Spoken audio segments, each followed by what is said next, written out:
હાથીની સવારીએ કાકડી ખાધી।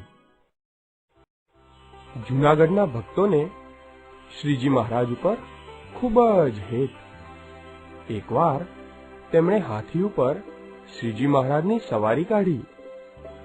સવારી જોવા આખું શહેર ઉમટ્યું। જૂનાગઢના નવાબ પણ આ સવારી જોવા આવ્યા।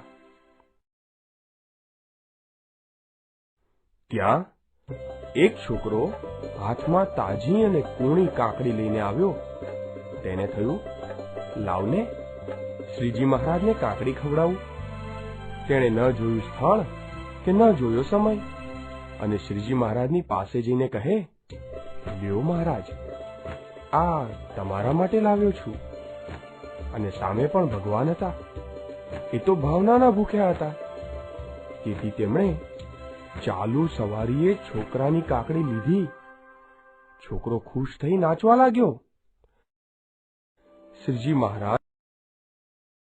શ્રીજી મહારાજ તો હાથી ઉપર બેઠા બેઠા જ કાકડી ખાવા લાગ્યા। તેમને કોઈની શરમ જ ન હતી। પરંતુ જૂનાગઢનો દિવાન સ્વામિનારાયણનો વિરોધી હતો।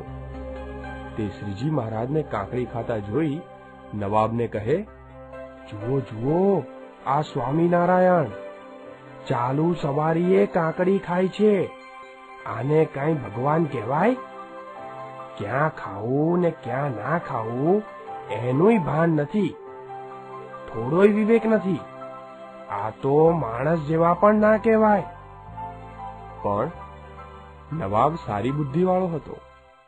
તે દિવાનને સ્પષ્ટ શબ્દોમાં કહે, સાચી વાત છે, આમને માણસ ન કહેવાય, આ તો ખુદા છે, ખુદા।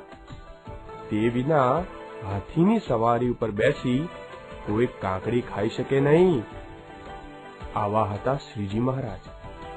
તેમને બાળકો ઉપર ખૂબ જ પ્રેમ હતો। એટલે જ તેમણે છોકરાને રાજી કરવા છડી સવારીએ કાકડી ખાધી। દરેક બાળકનો ભાવ તેઓ પૂરો કરતા। હાથીની સવારીએ કાકડી ખાધી।